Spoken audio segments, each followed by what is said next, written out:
하나님의 말씀은 에베소서 6장 1절부터 4절까지 말씀입니다. 에베소서 6장 1절 말씀입니다. 자녀들아 너희 부모를 주 안에서 순종하라. 이것이 옳으니라. 네 아버지와 어머니를 공경하라. 이것이 약속 있는 첫 계명이니 이는 네가 잘되고 땅에서 장수하리라. 또 아비들아 너희 자녀를 노엽게 하지 말고 오직 주의 교양과 훈계로 양육하라. 4절 말씀까지 봉독했습니다. 마침 이렇게 입시철을 앞두고 있으면서 우리 자녀들에 관한 성경 본문을 거듭 생각하게 되어서 어떤 의미에서는 참 다행스럽고 때가 잘 맞지 않았는가 싶습니다. 지난번에 이어서 계속 이 가정에서의 부모와 자녀와의 관계, 그 부모의 책임, 자녀의 책임, 성경의 가르침을 따른 자녀 교육들을 살펴보기로 하겠습니다. 말세에 나타나는 커다란 징조 중에 하나가 자녀들이 부모를 거역하는 것이라 하는 것을 지난주에 성경의 말세에 대한 증거들을 나열한 데서 살펴보았습니다. 점점 자녀들이 부모 말을 듣지 않고 젊은 세대가 구세대의 말을 듣지 않고 어른들의 말을 듣지 않고 힘을 합쳐서 자기네들의 주장을 힘있게 주장하고 하는 것이 말세로 가면 갈수록 점점 확대될 것이라 하는 것은 성경의 예언이고 또 우리가 요즘 현실로 보고 있는 일 중에 하나입니다. 왜 이런 일이 생겼느냐 하면 우선 그 뿌리는 어느 나라에서나 마찬가지로 가부장적인 가족 제도에서의 부권 혹은 모권, 하여튼 어른들이 갖는 권위 일변도의 그 혹독함에 있었던 것이 사실입니다. 우리나라에서도 옛날에 부권이라는 것은 대단했습니다. 자식들은 어른이 말하는 데 대해서는 변명을 하지 못하며 말대답을 하지 못하고 무조건 말을 들어야 했었습니다. 그래서 이제 내가 잘못한 것이 아닌데도 꾸중을 들을 때 아니 아버님 그게 아니고요. 여러분 이놈 어디서 배운 버릇이냐, 아버님이 꾸중을 하시는데 어디 입을 여느냐 하는 것이 그때 가르침의 그저 대표적인 하나의 형태였습니다. 이런 권위 일변도의 혹독함이 여기에 대한 반발로 나타나서 오늘날과 같은 모습의 이런 윗사람의 말을 전혀 듣지 않으며 부모님의 말이라 할지라도 반대할 수 있는 지금과 같은 이상한 현상을 만들게 된 하나의 뿌리라고 할 수 있습니다. 그래서 그것이 교육에서 나타난 것을 볼 것 같으면 우리나라에서 아직도 실시되고 있는 바와 같이 교육은 주입식이고 기계식으로 진행되고 있는 것이 바로 이 뿌리가 있기 때문인 것입니다. 스승이 갖는 그 사도권, 그 가르치는 권위와 아버지로서의 권위는 동등한 것이라 그랬습니다. 그래서 선생님이 이렇다면 이런 것이지 거기에 대해서 선생님 저는 이렇게 생각합니다 라든가 선생님 그게 아니고 이럴 수도 있지 않습니까 라는 자유로운 발표나 생각이나 다양함이라는 것이 허락되지 않는 교육 풍토를 만들게 됐던 것입니다. 그 모든 이유는 이 부권, 사도권, 권위의 절대성이 가졌던 부작용입니다. 그러나 이 부작용이 그 권위가 그 권위를 시행하는 데 있어서 잘못했다는 것으로 가가지고 그것을 개선하는 쪽으로 간 것이 아니라 권위를 가지니까 문제더라 라고 모든 권위에 대하여 반발하는 것으로 나타났다는 것은 커다란 실수인 것입니다. 여러분 잘 아는 대로 교육에서 바로 이런 권위주의적 일방통행적 주입식 교육에 반발하고 현대식으로 민주주의식이라는 이름으로 반대하여 그 교육을 개혁한 대표적인 사람이 있습니다. 여러분이 익숙하게 듣는 이름입니다. 마리아 몬테소리 박사입니다. 그 사람이. 몬테소리 유치원 이런 거 많이 들으셨죠? 이 마리아 몬테소리 박사, 여자분인데요. 이분이 바로 그동안에 있었던 주입식 교육과 기계식 교육, 권위에 의한 강압적 일방 통행적 교육에 대하여 반대하고 모든 권위를 그러니까 반대해서 교육을 가르치는 쪽 입장에서 하지 말고 받는 쪽 입장에서 하자. 그 피교육자가 교육의 내용과 결론을 스스로 결정하고 이해하고 선택하는 방법을 택하자고 제안을 한 창시자인 것입니다. 물론 그것은 훌륭한 하나의 업적으로 평가되어야 합니다. 교육이라는 것은 분명히 효과면에서 교육을 받아야 하는 피교육자에게 효과가 없다면 그 교육은 아무것도 아닐 것입니다. 그러나 여기에는 중요한 문제가 배경에 깔려 있습니다. 그래서 교육의 문제가 아니라 권위의 문제며 기독교의 문제며 신앙의 문제가 사실은 그 뿌리에 박혀 있는 것입니다. 어떻게 박혀 있느냐 하면 피교육자가 그의 교육에 관한 내용과 결론을 선택하며 납득하도록 동의하고 동조하는 것을 우선으로 시키겠다는 데 대해서는 이런 배경이 깔려 있는 것입니다. 인간은 본래 모든 문제에 대해서 가능성이 있다는 낙관론이 있어야 됩니다. 우리가 믿는 인간론이라는 것은 인간은 무능하며 부패했다는, 인간은 절망적이라는 죄관을 갖고 있습니다. 인간을 구원하기 위해서는 어떤 교육이나 방법으로가 아니라 철학과 사상에 의해서가 아니라 예수 그리스도께서 십자가에 달려 돌아가시는 수밖에 없었다고 선언해야 되는 절대적인 부패와 무가치와 무능을 전제로 하고 있습니다. 이 기독교 신앙과 지금 몬테소리 박사에 의해서 시창된 이 현대 교육의 뿌리들, 인간은 그 스스로가 선한 것을 가지고 있으며 옆에서 억압하고 겁주지 않고 좋은 환경과 조건 속에서 그를 개발시켜주면 그 안에 있는 자연스러운 것이 얼마든지 아름답고 가치 있게 피어날 수 있다고 생각하는 것은 근본적으로 충돌하는 사상이 되는 것입니다. 여기에 이 교육론이 갖는 뿌리에 대하여 우리 신자들이 크게 경각심을 가져야 될 요소가 있는 것입니다. 우리가 다음 시간에 이 문제에 대하여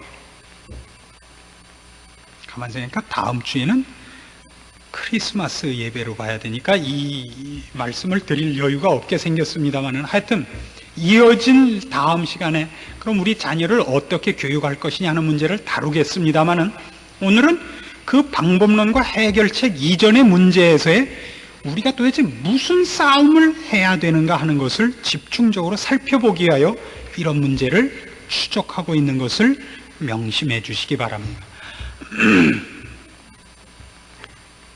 예전에 부모님들이 자식들에게 이건 이렇게 해야 된다, 이것은 이렇게 해야만 되고 저것은 저렇게 해야 된다, 안 하면 매를 맞아야 된다라고 얘기한 배경에는 자녀들이 이 문제를 올바로 선택할 실력이 없고 또 그럴 힘이 없다는 것을 전제로 해서 강압적인 방법을 썼던 것입니다. 대표적으로 공부를 예를 들어 보십시다. 공부가 어려운 이유는 단 하나입니다. 그것을 준비해야 되는 때에 필요성을 알지 못하고 있기 때문에 공부는 어렵습니다. 공부는 그 필요성을 느꼈을 때는 써먹을 때이지 준비할 때가 아닌 것입니다. 그래서 공부는 어렵습니다. 결혼의 어려운 점이 뭐죠? 결혼을 하고 싶은 때와 해서 사는 것과의 차이가 엄청나다는 것을 할 때는 모릅니다. 할 때는 얼굴 보고 하는데 해놓고 보면 얼굴은 아무짝에도 쓸데없다는 것을 10년이 지난 후에야 깨닫는데 문제가 있는 것 아닙니까? 그래서 사실은 혼사도 누가 정하는 것이 훨씬 지혜롭죠? 부모님이 정하시는 것이 지혜롭습니다. 참 맞는 말입니다. 저도 연애 결혼을 했습니다마는, 그래서 제가 지금 후회하고 있다는 얘기는 물론 아닙니다. 또 가정의 평화를 위해서 제가 어떻게 속이 그렇더라도 그렇게 얘기를 하겠습니까? 공부라는 것은 그 시절에 애들이 놀고 싶지 아무도 그걸 준비하고 싶은 마음이 있겠습니까? 기독교 자체를 얘기해 보십시다. 이것이 전달되어서 그 사람에게 효과가 있어야만 된다는 것으로 기독교의 내용이 전달되지 않습니다. 기독교 내용이 진리입니다. 그러나 기독교 내용을 전하는 데 있어서는 전도라는 방법을 씁니다. 전도라는 방법은 여러분, 고린도전서 1장에 의하면 미련한 방법이라고 되어 있습니다. 전도는 설득이 아니며 토론이 아닙니다. 설명이 아닙니다. 선포입니다. 전도같이 미련한 방법이 없습니다. 여러분, 요즘은 좀 많이 보지 못합니다만 예전에는 종종 이 버스 같은데 이 긴 장대에다가 이렇게 회개하라 이렇게 깃발을 써 붙이고 나이 많으신 할아버님이 버스에 올라오셔서 큰 소리로 구원에 대한 선포를 큰 소리로 하고 내려가시고 하는 장면을 보기도 하셨을 테고, 또 코스모스 백화점 앞에 가시면 종종 지나가는 사람들을 향하여 외치는 소리를 들으셨을 겁니다. 신자들 된 입장에서 보면 그것이 좀 창피한 때도 있었죠. 왜냐하면 왜 기독교를 저런 식으로 하는가, 저렇게 무대뽀로 하는가, 좀 그러지 말고 좀 말쑥하게 차려입고 차라도 한잔 하실까요? 그런 다음에 차를 일단 내면서, 이게 선은 이렇고 후는 이런 것 아니겠습니까? 죽은 다음엔 이미 늦는 것 아니겠습니까? 믿어두면, 아니 무슨 돈을 계약금을 내라고 합니까? 믿어두면 일단 죽었다가 진짜면 땡 잡는 거고, 아니면 미치는 건 없지 않습니까? 이렇게라도 얘기를 할 수 있을 텐데 저렇게 계고품을 품고 또 나와 선 사람 쳐놓고 제대로 옷 입고 번듯하게 생긴 사람도 또 없지 않았습니까? 우리가 속이 상하곤 했죠. 아닙니다. 그 사람들이 맞는 겁니다. 이거는 토론하는 문제가 아니며 설명하는 문제가 아닙니다. 일방적입니다. 하나님이 그렇게 요구하십니다. 왜냐하면 진리는 받는 사람이 동의해서 진리가 되는 것이 아닙니다. 대통령은 국민이 동의해서 되는 거지만, 진리라는 것은 동의하지 않으면 안 되고 동의하면 되는 뭐예요? 과반수 투표. 많은 사람이 동의를 해서 결정하는 결론이 아니라, 진리라는 건 그것 자체로 진리로 존재하는 것이기 때문입니다. 갈릴레오가 종교재판에서 부인을 하고 나오면서 뭐라 그랬어요? 그래도 지구는 돈단 말이에요. 그 사람 배짱은 그거죠. 내가 돈다 그러면 안 도는 게 도는 것도 아니고, 내가 아니다 그러면 도는 게 안 도는 것도 아닌 바예요. 뭐 때문에 이 은수들하고 돈다 안 돈다 싸워갖고 죽냐 말이에요, 억울하게. 그게 뭐 대단하다고. 내가 돈다 그러면 안 돌던 지구가 돌 것도 아니고, 내가 부인하면 돌다가 중단할 것도 아닌데, 그게 갈릴레오의 배짱인 것입니다. 그래서 그래 안 돈다 그래, 이 밥통들아 안 돈다 그래, 이러고 나온 거죠. 왜요? 그래도 도니까. 그게 진리 아닙니까? 말하자면 이런 것 때문에 사실 교육이라는 것은 많은 부분에서는 강압적일 수밖에 없는 것입니다. 그러나 여기에 이제 문제가 있죠. 바로 이 강압적일 수밖에 없고 혹독할 수밖에 없었던 것이, 그걸 받는 사람들로 하여금 그것을 시행하는 그 대상, 권위자들에 대한 반발심을 가지게 했다는 것은 성경이 요구한 방법은 아니었단 말입니다. 여기 분명히 그게 나옵니다. 4절 보시면, 또 아비들아 너희 자녀를 노엽게 하지 말고. 성경이 얘기하는 건 언제나 이 얘기입니다. 또 아비들아 너희 자녀를 노엽게 하지 말고 오직 주의 교양과 훈계로 양육하라. 이 부분을 고쳤어야 되는 것이지, 권위가 반대되거나 이 훈육하고 권위에 의해서 요구돼야 하는 것들이 없어져도 좋다고 성경이 얘기하고 있지 않은 것입니다. 그러니까 이 싸움은 지금 교육에 관한 싸움이 아니라 인간 본성이 가지는 하나님에 대한 반발의 한 형태인 것입니다. 이것이 훨씬 무서운 싸움인 것입니다.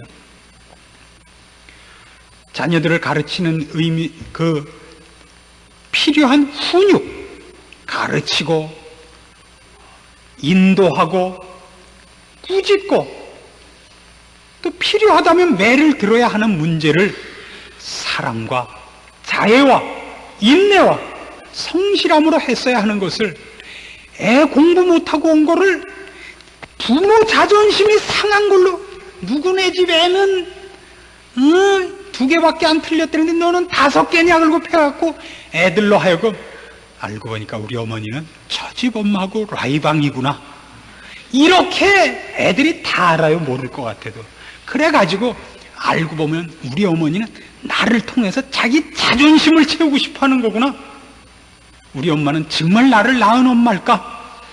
이렇게 가게 하지 말라 말이에요.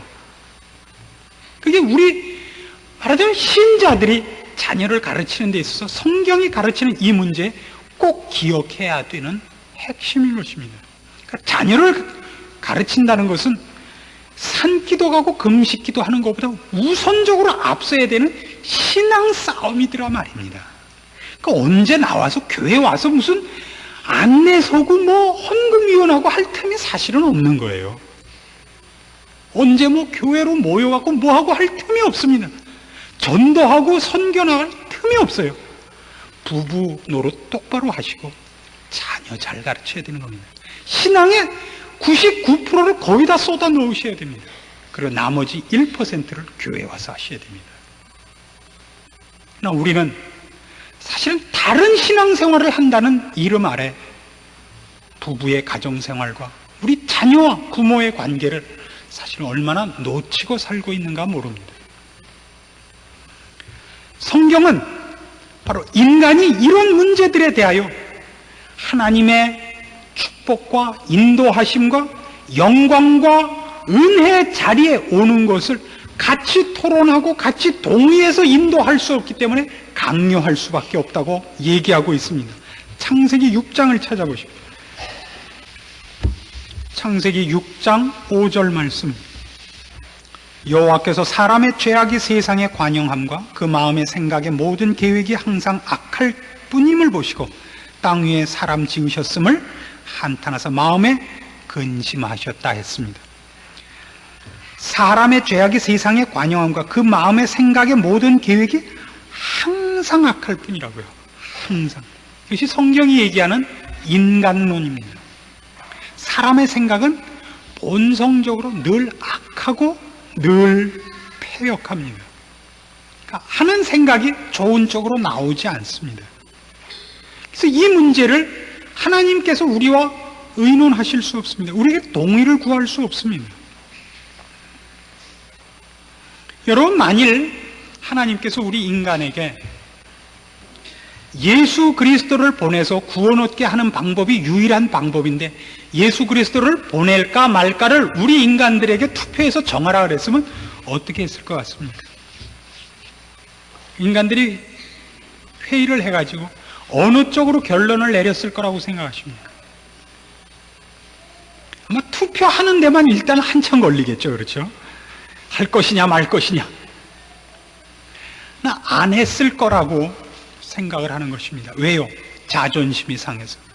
아니, 하나님이 우리를 어떻게 보시고 우리를 위해서 그래 하나님의 아들 예수 그리스도를 보내어 십자가에 달려 피 흘려서만 우리를 구원한단 말이냐? 아닙니다. 하나님, 우리 힘으로 구원 얻겠습니다. 틀림없이 만장일치로 부결됐을 거라고 요한계시록 23장에 기록되어 있습니다. 여러분, 우리가 선한 생각을 하고 있다고 망상에 젖지 마십시오. 세상이란, 지금 제가 얘기하는 세상이란 하나님의 뜻을 받들지 않고 인간의 생각으로 무엇을 결정해 나가는 원리를 말합니다. 세상의 생각은 언제나 하나님과 반대됩니다. 그리고 그 생각의 가장 중요한 핵심은 언제나 하나님께서 요구하는 것과 하나님의 도움을 구하는 것을 끊는 쪽으로 갑니다. 끊는 쪽으로. 그래서 그것이 하나의 과학적인 시스템을 갖기 시작한 사고방식이 하나의 학문으로 굳어진 것이 심리학이죠. 심리학이라는 것 참 무서운 겁니다. 인간의 가능성 위에 서 있는 학문입니다. 그래서 이제는 모든 것이 심리학에 근거합니다. 그렇죠? 특별히 뭐가요? 교육이. 교육학은 오늘날 심리학 위에 서 있습니다. 성경 위에 서 있지 않습니다. 그래서 이제는 매를 드는 교육은 없어지고 말았습니다. 근데 교육이 얼마나 무섭죠?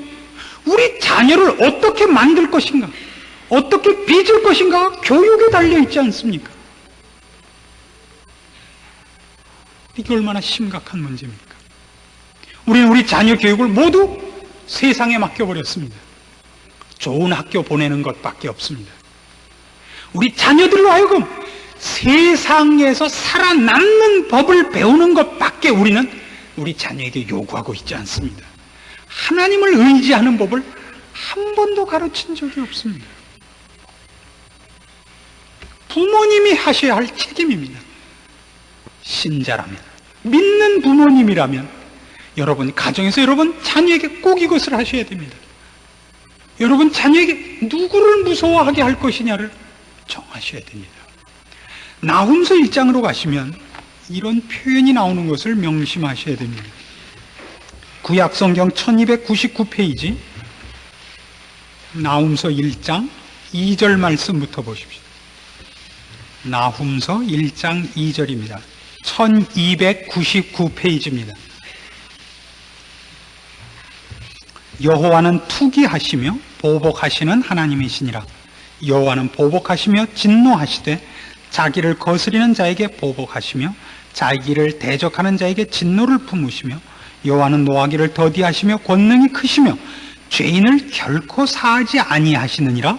여호와의 길은 회리바람과 광풍에 있고 구름은 그 발에 티끌이로다. 그는 바다를 꾸짖어 그것을 말리우시며 모든 강을 말리우시나니 바산과 갈멜이 쇠하며 레바논의 꽃이 이우는도다. 성경이 왜 하나님을 무섭게 묘사하죠? 우리가 알기는 하나님은 여호와로라 여호와로라 은혜롭고 자비롭고 인자가 크시며 노하기를 더디하시는 하나님이시로라. 이 표현이 성경에 후렴처럼 나오는 것을 알고 있습니다. 그러나 성경에는 그렇게 표현되는 자비롭고 은혜로우신 하나님의 모습 이상으로 지금 같은 이런 표현이 나옵니다. 하나님은 어떻게 진노하시는가? 질투하시는가? 죄를 절대 용서하시지 않는가? 하는 표현도 많습니다. 단 하나의 이유 때문입니다. 누구를 두려워해야 되는가? 누구에게 잘 보여야 되는가 하는 문제입니다. 이런 동화가 있습니다. 어느 산골에 어떤 나이 많은 부부가 사는데 너무 가난해서 읍내에 나와 살지 못하고 화전을 일구고 산에서 살고 있습니다. 늦게 아들을 하나 봤습니다.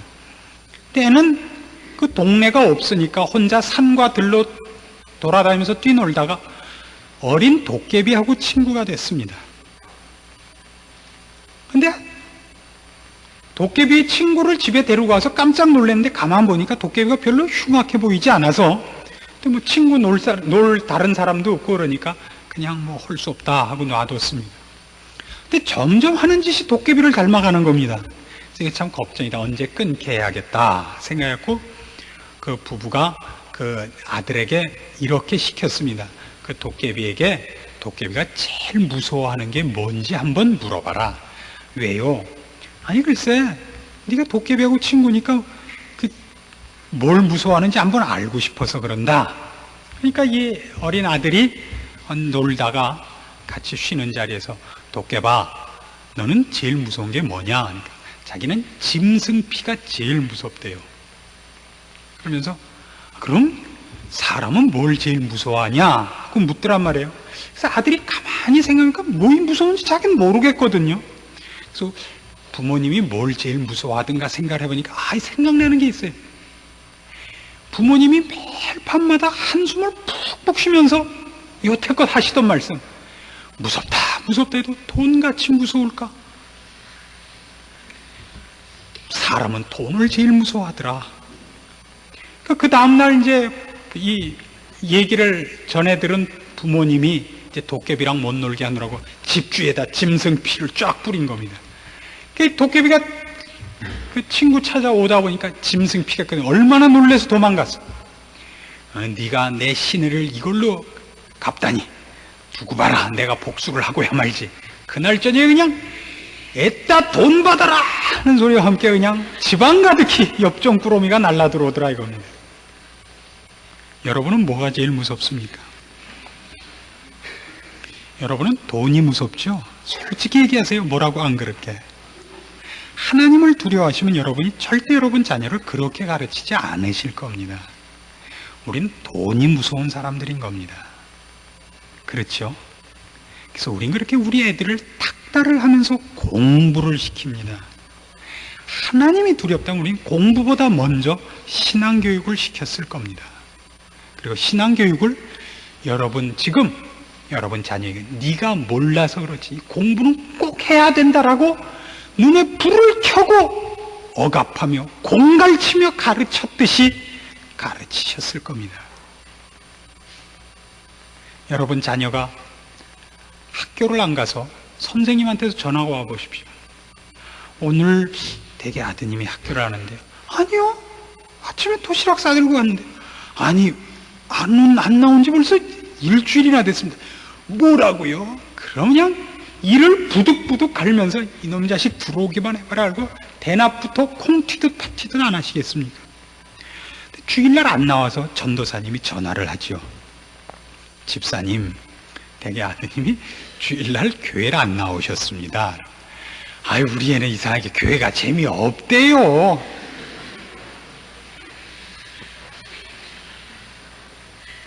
우리는 하나님이 안 무서운 겁니다. 우리는 세상이 무서운 사람들입니다. 그러니까 문제지요. 우리가 우리 자녀에게 세상을 무섭게 키웠기 때문에 우리 자녀들이 우리들을 부모 대접 안 합니다. 우리가 하나님을 두려워하지 않았기 때문입니다. 그들로 하나님을 두려워하게 키워보십시오. 부모를 대접하실 겁니다. 우리가 우리의 신앙을 어디서 실패했는가? 먼 데 가서 찾으실 거 없습니다. 우리 가정에서 실패했고 교회에서 실패했다고 밖에 얘기할 수 없습니다. 우리의 신앙을 사실은 내가 가진 힘으로 신앙생활이라고 하고 있는 것은 사실은 신앙도 아닐지 모릅니다. 신앙생활은 제대로 해보면 우리의 실력으로 할 수 있는 것이 하나도 없다는 것을 발견하게 됩니다. 올해도 이렇게 한 해를 다 보내면서 요즘 잠이 안 와요. 이번 한 해 동안 실수한 것들이 주마등처럼 지나가고 참 민망한 마음에 잠 못 이루겠습니다. 여러분들이 저희가 이 연말이 되면 새로운 봉사직을 맡기고 그럴 때마다 그런 전화를 하시는 분이 있습니다. 목사님, 저는 이거 못합니다. 그때 제 얘기를 다 하고 싶은 걸 참죠. 저는요, 그럼. 저는요. 우린 다 비슷한 실력의 소유자입니다. 그저 비슷하거든요. 근데 만일 어떤 집사직 하나, 구역장 하나, 무슨 부장 하나 하는 것도 그렇게 어렵다. 목사 하는 사람은 오죽하겠습니까? 똑같은 실력자끼리 여러분이 10kg를 메고 힘들다면 100kg를 맨 사람은 오죽 허리가 휘겠습니까? 똑같은 실력자입니다. 제가 여러분보다 결단껏 더 낫지 않습니다. 물론 이게 겸손한 얘기라는 것 좀 여러분이 아시겠습니다만은 절대 더 낫지 않습니다. 그건 정말 언제나 느끼는 사실입니다. 할 수 없는 일을 하나님이 왜 맡기셨나 싶습니다. 결국은 하나님이 교회를 책임지시며 불러 모으신 여러분을 하나님이 책임지기 때문에 저보고 하라고 그러셨을 겁니다. 저로 인하여 여러분이 흔들리지 않게 하실 수 있기 때문에 이 일을 해서 제가 이익을 보고 있는 거겠죠. 여러분들도 이익을 보시고. 그러나 이렇게 주를 향하여 갖는 열심과, 그래서 그 일에 실력이 없는 것을 인하여 매일 주 앞에 매어 달린 것, 이것이 실력이더라 말입니다. 그게 실력입니다. 난 할 수 있다고 생각하는 사람은 틀린 사람입니다. 바로 여러분 자녀 문제를 여러분이, 하나님, 저는 이거 정말 못하겠습니다, 도와주십시오. 제 자녀의 마음에 간섭해 주십시오. 세상을 하나님을 의지하여 이길 신앙을 전달하게 해 주십시오라고 정말 기도하셔야 됩니다. 선생님 말씀 잘 들으면 되잖아, 이건 여러분은 자녀 교육 못하고 계시는 겁니다. 그것이 우리의 신앙이어야 됩니다. 우리의 힘으로 할 수 있는 신앙이 어디 있습니까? 우리가 밤낮 싸우는 것밖에 할 줄 아는 게 있습니까? 기도하셔야 됩니다. 신앙이기 때문입니다. 신앙의 싸움입니다. 우리의 자녀를 세상에 빼앗기지 맙시다. 우리의 자녀의 마음을 그의 본성과 세상의 타락한 원리에 내맡기지 맙시다. 하나님께 맡기고 하나님 손에 붙잡힌 바 되게 하기 위해서 우리 기도하는 부모가 되기로 약속하십시다. 기도하겠습니다. 하나님 아버지, 우리의 실력 없는 것을 아시나이다. 우리의 자녀를 우리의 힘으로 키울 수 없음을 인정하나이다. 그 생명도 주께서 귀히 여기실 것을 믿습니다. 우리를 십자가의 피로 구속하신 것 같이 이제 우리 자녀도 주의 은혜와 사랑을 따라 간섭하시고 구원하시고 주의 은혜 가운데 거두어 주시옵소서. 우리의 실력 없는 손에 맡기지 마옵시고 우리 하나님의 능력과 자비와 긍휼과 사랑에 붙잡아 주시옵소서. 우리가 우리 자녀들 앞에 세상을 교활하게 이기는 사람으로 비치지 말고 하나님을 두려워하는 부모로 비치게 도와주시옵고, 그러기 위하여 우리 자녀 앞에 세상을 무서워하는 부모로가 아니라 하나님을 무서워하는 부모로 비춰지게 도와주시옵소서. 예수님의 이름으로 기도합니다. 아멘.